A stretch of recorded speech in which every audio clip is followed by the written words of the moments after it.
जय हिंद। आज हम भारतीय संविधान के अंतर्गत भाग 4 माने कि नीति निर्देशक तत्वों के बारे में बात करते हैं। किसके बारे में?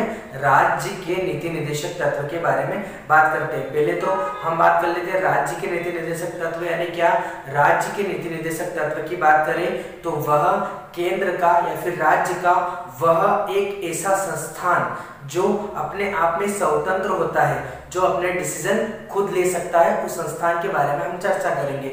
इसके अंतर्गत कोई राजनीतिक पार्टी या फिर कोई राज्य या नहीं, कोई अपने आप में कोई राज्य नहीं आता है, बल्कि खुद एक संस्था आती है। जैसे कि हम बात करें गृह मंत्रालय, रेल मंत्रालय, इसी प्रकार से जो है शिक्षा मंत्रालय, ऐसे बड़े बड़े मंत्रालय की बात इसमें कही गई है। अगर वो अपनी इच्छा अनुसार जो है कुछ भी हमें उनसे क्या क्या मिलता है और अगर वो हमें नहीं देते हैं तो हम उनके लिए कुछ भी नहीं कर सकते। इसके बारे में हम चर्चा करेंगे। तो अंत तक आप जो है राज्य के नीति निर्देशक तत्वों के बारे में जरूर जानिए, ठीक है। तो हम सबसे पहले बात करते हैं राज्य के नीति निर्देशक तत्व। राज्य के नीति निर्देशक तत्व जो है ये भाग 4 के अंतर्गत आते हैं। किसमें? भारतीय संविधान के भाग 4 के अंतर्गत राज्य के नीति निर्देशक तत्वों को रखा गया है। इसे हमने आयरलैंड के संविधान से लिया है। कहाँ से लिया है हमने? भारत देश में इसे आयरलैंड के संविधान से लिया गया है और आयरलैंड ने इसे स्पेन के संविधान से लिया है। कौन से देश के संविधान से लिया है? स्पेन के संविधान से आयरलैंड ने लिया, बल्कि आयरलैंड से भारत ने लिया। आयरलैंड से किसने लिया? भारत ने। तो हमें क्या पढ़ना है? भारत ने राज्य के नीति निर्देशक तत्व आयरलैंड के संविधान से लिए। कौन से देश के संविधान से लिए? आयरलैंड के संविधान से लिए, ठीक है। तो इसमें हम सबसे पहले बात करते हैं। तो ये राज्य के जो नीति निर्देशक तत्व है ये संविधान बनते समय क्यों नहीं जोड़े गए? इसका भी अपना कारण है। इसका कारण यह है कि उस समय हमारे भारत देश की इकोनॉमी इतनी अच्छी नहीं थी कि वह जो है इन सभी की पूर्ति कर पाती। जैसे ही इसकी इकोनॉमी में सुधार आया, देश बड़ा, देश आगे बढ़ता गया, वैसे वैसे जो है इसकी जरूरत लगी और इसके लिए जो है सरकार ने जो है इसे संविधान के अंतर्गत रखा, ठीक है। कहाँ से लिया? आयरलैंड के संविधान से इसे लिया है। तो जो है के.टी. शाह जो कि एक राजनीतिज्ञ है, के.टी. शाह राजनीतिज्ञ है, उन्होंने राज्य के नीति निर्देशक तत्व को एक ऐसा बैंक चेक कहा है। किसने?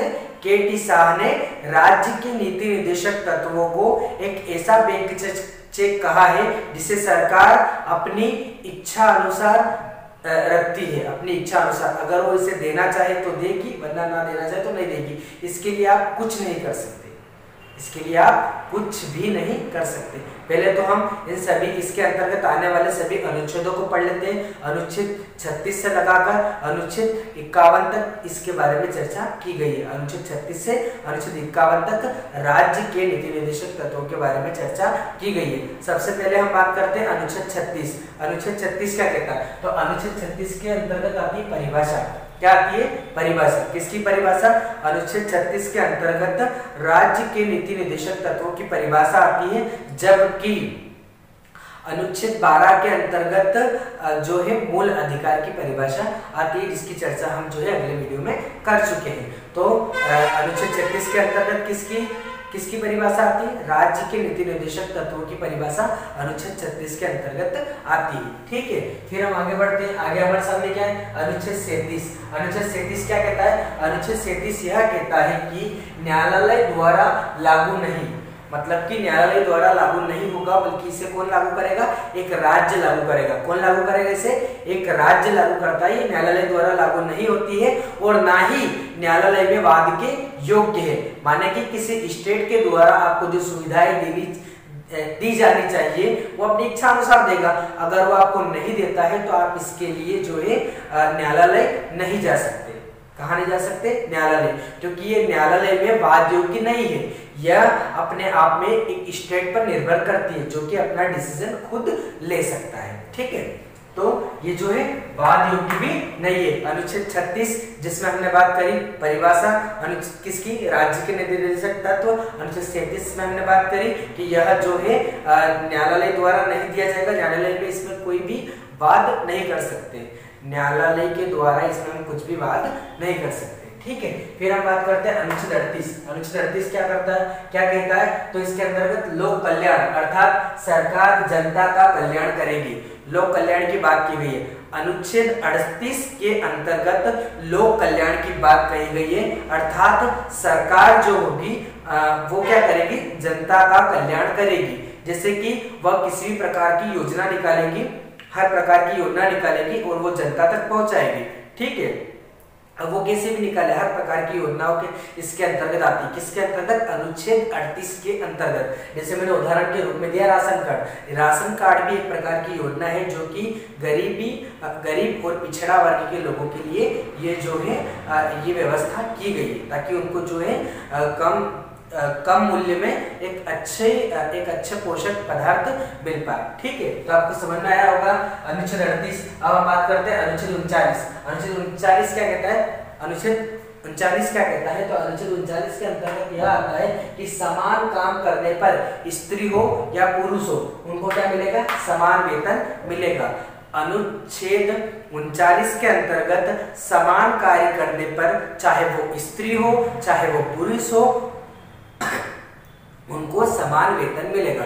क्या मिलेगा, उनको समान वेतन मिलेगा, चाहे वो स्त्री हो या पुरुष हो।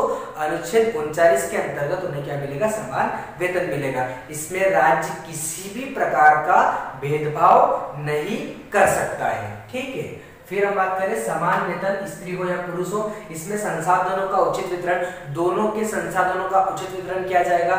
गर्ल्स के लिए क्या संसाधन उपयुक्त रहेगा, कोई भारी संसाधन उनको ना दिया जाए जो वो संभाल ना पाए।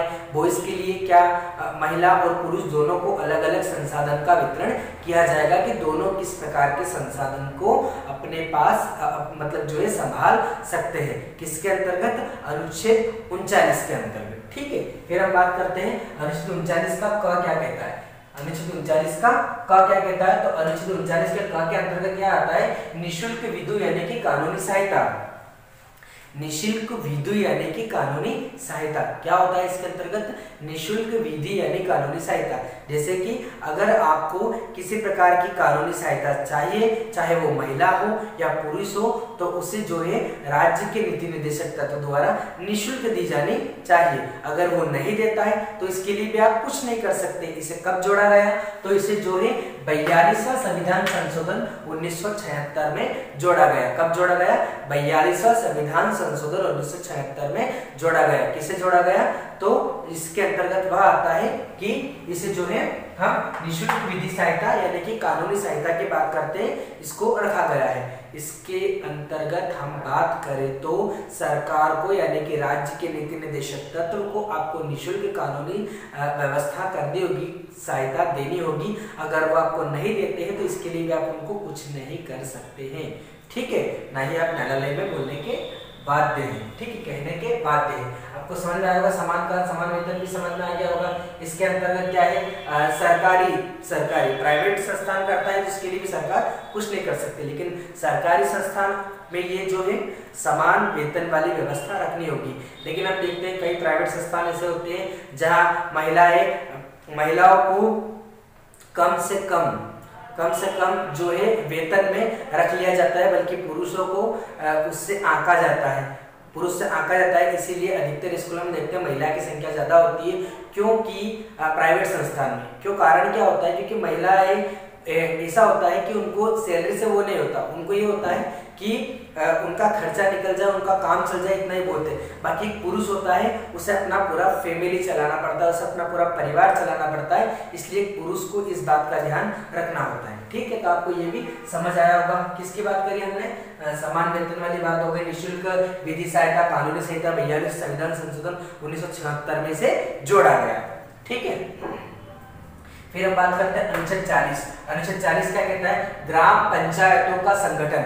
ग्राम पंचायतों के संगठन की चर्चा कहाँ की गई है, अनुच्छेद 40 के अंतर्गत ग्राम पंचायतों के संगठन की बात कही गई है। इसमें वाद हुआ था डॉक्टर भीमराव अंबेडकर और महात्मा गांधी। महात्मा गांधी पंचायत व्यवस्था लाना चाहते थे संविधान के अंतर्गत, लेकिन डॉक्टर अंबेडकर ऐसा नहीं चाहते थे। क्यों नहीं चाहते थे? क्योंकि डॉक्टर अंबेडकर का मानना था कि इससे जो है स्थानीय स्तर यानी कि ग्रामीण स्तर में जो है लोगों तक पैसा नहीं पहुंच पाएगा, ऐसा उनका कहना था।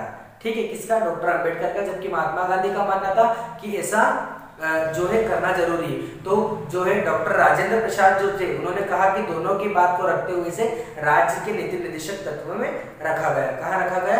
राज्य के नीति निर्देशक तत्व में उन्हें जो है इसे रख दिया गया ताकि ये वाद योग्य ना रहे। फिर हम इसकी आगे बात करें तो पहले हमारे देश में सबसे पहले नागौर जिले के अंतर्गत, राजस्थान के नागौर जिले के अंतर्गत पंचायती राज व्यवस्था लागू की गई। पंचायती राज व्यवस्था राजस्थान के नागौर जिले में सबसे पहले लागू की गई। ठीक है, फिर हम बात करते हैं इसके आगे 41 अनुच्छेद 41 क्या कहता है? अनुच्छेद 41 के अंतर्गत आता है कुछ दशाओं में सरकारी सहायता।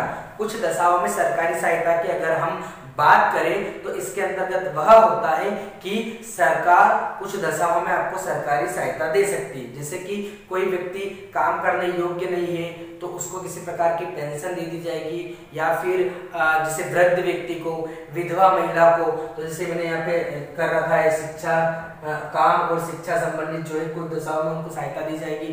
काम संबंधित और शिक्षा संबंधित भी उनको सहायता दी जाएगी। किसके द्वारा? सरकार के द्वारा। नहीं देती है तो आप कुछ नहीं कर सकते, वाद योग्य नहीं है। फिर हम बात करते हैं वृद्धा एवं विधवा, वृद्धा पेंशन एवं विधवा पेंशन। वृद्धा पेंशन एवं विधवा पेंशन किसकी बात है? वृद्धा पेंशन एवं विधवा पेंशन, इन दोनों की व्यवस्था भी जो है सरकार द्वारा की गई है। फिर विकलांगों को साइकिल, क्या है? विकलांगों को साइकिल, विकलांगों को जो है साइकिल की व्यवस्था, मतलब जो है कुछ दशाओं में, जरूरी नहीं है, कुछ दशाओं में ये व्यवस्था की जाती है। किसके द्वारा? स्टेट के द्वारा। स्टेट यानी कि राज्य के द्वारा। राज्य अपने आप में राज्य नहीं, या फिर भारत का कोई राज्य नहीं, राज्य एक संस्था की तरह होता है। जैसे कि किसी भी राज्य का प्रशासनिक अकादमी देख लीजिए, कुछ भी देख लीजिए, ये अपने आप में एक ऐसी व्यवस्था लागू करते हैं। ठीक है, तो ये समझ में आया होगा आपको। फिर हम करते हैं अनुच्छेद 42। अनुच्छेद 42 क्या कहता है? अनुच्छेद 42 के अंतर्गत मनुचित दशा। मनुचित दशा का मतलब होता है कुछ दशा। मनुचित दशा तथा प्रसूति सहायता, जैसे गर्भवती महिला को कठोर शारीरिक श्रम नहीं करवा सकते हैं। मनुचित दशा के अंतर्गत वह आता है, मनुचित दशा की बात करते हैं पहले हम, तो मनुचित दशा के अंतर्गत वह आता है जैसे कि आप किसी कंपनी में या फिर आप कोई सरकारी नौकरी कर रहे हैं और उस नौकरी के अंतर्गत ऐसा होता है कि आप इनडायरेक्टली हो सकता है कि बीमार हो जाए, आपकी तबीयत खराब हो जाए और आप जो है अपने ऊपर के अफसर से सिफारिश करते हैं, छुट्टी की सिफारिश करते हैं, तो उनके द्वारा जो है आपको छुट्टी दे या ना दे, लेकिन आपको मनोचित दशा में यानी कि कुछ दशाओं में आप जो है उनसे छुट्टी ले सकते हैं। कैसे? खुद दशाओं में छुट्टी ले सकते हैं। आपको बीमार हो गए या फिर आपको कहीं चोट आई है जिसके कारण आप चल नहीं पा रहे हैं, आप उठ नहीं पा रहे हैं, अपने घर से निकल नहीं पा रहे हैं, जैसे कि कोरोना महामारी, कोरोना हो गया है तो ये मनोचित दशा है एक तरह की। ठीक है, उसके अंतर्गत आपकी सैलरी नहीं कटेगी, लेकिन सरकार के द्वारा यानी कि आपके ऊपर के अफसर के द्वारा, जो कि अपने आप में एक संस्था लेकर चलता है, उसके द्वारा आपको जो है छुट्टी दी जाएगी। ठीक है, ओके, छुट्टी आपके उसके द्वारा आपको दी जाएगी। अगर वो नहीं देता है तो इसके लिए आप कुछ नहीं कर सकते हैं, वाद योग्य नहीं है। ये वह चीजें हैं जो आपको मिले या ना मिले एक ही बात है, मिली तो लाभ ले लीजिए, ना मिली तो कुछ नहीं कर सकते आप। ठीक है, तो इसमें प्रसूति सहायता, तो प्रसूति सहायता के अंतर्गत आता है कोई गर्भवती महिला जो कि कठोर शारीरिक श्रम करती। प्रसूति सहायता के अंतर्गत वह आता है जो कि एक गर्भवती महिला एक गर्भवती महिला होती है, एक सरकारी संस्था में काम करती है, जिसके अंतर्गत उसे 3 माह पहले और 3 माह बाद तक छुट्टी देने का प्रावधान है। प्राइवेट संस्था में 15 दिन हो सकता है, इससे ज्यादा नहीं। अगर आपको कोई प्राइवेट संस्था छुट्टी नहीं दे रहा है तो आप इसके लिए वाद योग्य भी नहीं है, लेकिन सरकारी संस्था में आपको सैलरी भी मिलेगी। प्राइवेट संस्था में ऐसा नियम लागू नहीं होता है क्योंकि ये वाद योग्य नहीं है। जैसे पुरुष, किसी का पति है किसी की महिला जो है गर्भवती है तो उसका पति वो भी किसी कंपनी में काम करता है तो उसे 15 दिन पहले छुट्टी मिलेगी और 15 दिन बाद तक भी जो है छुट्टी मिलेगी। तो 1 महीने तक की छुट्टी जो है उसकी भी रहेगी। ऐसा नहीं है 15 दिन पहले मिलेगी और 15 दिन बाद तक, यानी कि बच्चे के जन्म के 15 दिन पहले वो तो पता नहीं रहता, लेकिन एक मंथली अगर देखें तो वो जजमेंट लग जाता है, लेकिन 15 दिन बाद तक भी जो है छुट्टी का ये प्रावधान होता है। ठीक है, तो जो है प्रसूति सहायता के अंतर्गत वह आता है कि अगर कोई गर्भवती महिला प्रसूति सहायता के अंतर्गत वह आता है कि अगर कोई गर्भवती महिला अगर गर्भवती है तो उसे 3 माह से पूर्व और 3 माह से बाद में उसे सरकारी नौकरी के अंतर्गत छुट्टी का प्रावधान है। लेकिन अगर कोई पुरुष यानी कि उसका पति, उस महिला का पति उसे 15 दिन पहले और 15 दिन बाद छुट्टी का प्रावधान है। अगर आपको ये छुट्टी नहीं मिलती है तो आप इसके लिए न्यायालय में वाद योग्य नहीं है। किसके अंतर्गत? राज्य के नीति निर्देशक तत्व भाग 4 के अंतर्गत। ठीक है, तो ये समझ में आया होगा आपको। ठीक है, किसी महिला को ये मिलती है 3 माह पहले 3 माह बाद 15 दिन। ठीक है, फिर हम बात करते हैं अनुच्छेद 43 का कहता है तो निर्वाह मजदूरी अर्थात इतना वेतन दिया जाए जिससे परिवार चल सके, जिससे क्या हो, परिवार चल सके। निर्वाह मजदूरी के अंतर्गत वह होता है कि कोई भी व्यक्ति आपके यहाँ कार्य करता है तो उसको इतना वेतन तो दिया जाए जिससे कि वह अपना परिवार चला सके। क्या कर सके? वह अपना परिवार चला सके। अगर वो नहीं देता है तो इसके लिए भी आप बाध्य योग्य नहीं है, क्योंकि इससे होता ये है कि आप राज्य के नीति निर्देशक तत्व के अंतर्गत किसी भी प्रकार के वाद योग्य नहीं है। तो आपको अनुच्छेद 36 से लगाकर अनुच्छेद 43 तक समझ में आया होगा। ठीक है, तो इसकी जो है 41, 42, 43 की हम बता देते द यानी कि कुछ दशाओं में कुछ दशाओं में सरकारी सहायता, म यानी मनोचित दशा और प्रसूति सहायता, फिर न यानी कि निर्वाह मजदूरी। ठीक है, तो आपको ये समझ में आया होगा। अगले इसी के बाद में हम कल आपके लिए वीडियो लाएंगे, तो जो है आप अपने दोस्तों तक इस वीडियो को जरूर पहुंचाएं। हो सकता हो आपका भाई, बहन, पड़ोसी कोई भी इस प्रकार की वीडियो का इंतजार कर रहा हो जो कि आपको निःशुल्क यूट्यूब के माध्यम से मिल रही हो, तो निश्चित होकर आप जो है उन तक ये वीडियो पहुंचाएं ताकि उन्हें इस चीज का लाभ मिल सके। जो एक बात और बताऊं मैं आपको, हमारे द्वारा जो भी आपको पढ़ाया जा रहा है ये विभिन्न प्रतियोगी परीक्षा में पूछा जाता है। चाहे आप किसी निम्न स्तरीय एग्जाम की तैयारी कर रहे हैं, चाहे आप उच्च स्तरीय किसी पीएससी या यूपीएससी तक की तैयारी कर रहे हैं, वहां तक के लिए आपके काम आएगी। तो जो है निश्चित रूप से आप इस वीडियो को शेयर कीजिए। ठीक है, फिर मिलता हूँ अगले टॉपिक के साथ।